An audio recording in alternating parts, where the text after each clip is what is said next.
Question number 6. তলৰ জোৰৰ প্ৰত্যেকৰে মৌলিক উৎপাদক উলিয়াই গসাগু আৰু লসাগু স্থিৰ কৰা।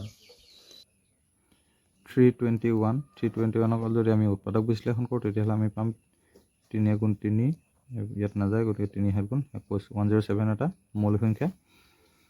নেক্সট 396 2 হৰণ কৰোঁ 2 গুণ 2 2 গুণ 18 2 গুণ 16 2 গুণ 18 2 গুণ 18 3 3 গুণ 9 3 3 গুণ 9 3 11 33।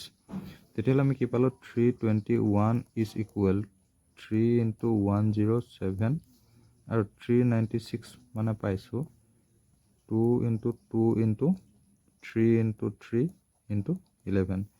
এতিয়া ইয়াত 3 এটা মিলি আছে, গতিকে আৰু গসাগু হ'ব 3 এটাকে গসাগু সমান কিমান হ'ব 3 লসাগু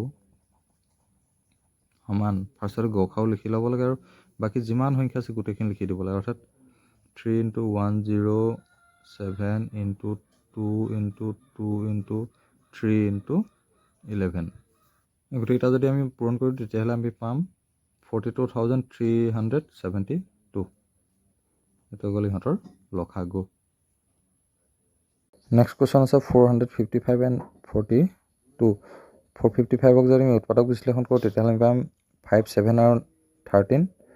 ঠিক একেধৰণে 42ক যদি উৎপাদক বিশ্লেষণ কৰোঁ তেতিয়াহ'লে আমি পাম 2 3 আৰু 7।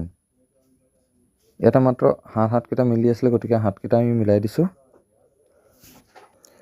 গতিকে ইহঁতৰ গসাগু হ'ব 7 আৰু লসাগু হ'ব এই 7টো এবাৰ লিখিম আৰু বাকী 5 13 2 3 গোটেইকেইটা লিখিছোঁ আৰু গোটেইকেইটা আমি পূৰণ কৰিলে আমি পাম 2730। নেক্সটত আছে 408 আৰু 170। 408ক আমি উৎপাদক বিশ্লেষণ কৰি পাইছোঁ 2 3টা 3 এটা আৰু 17। 170ক উৎপাদক বিশ্লেষণ কৰি পাইছোঁ 2 5 আৰু 17। ইয়াত 2 আৰু 17 দুটা মিলি আছে, গতিকে গসাগু হ'ব 2 ইনটু 17 অৰ্থাৎ 34 আৰু লসাগু হ'ব 2 ইনটু 17 এবাৰ লিখি ল'লোঁ আৰু বাকী কি আছিলে 2 ইনটু 2 ইনটু 3 ইনটু 5 গোটেইটা পূৰণ কৰি আমি পাইছোঁগৈ 2040।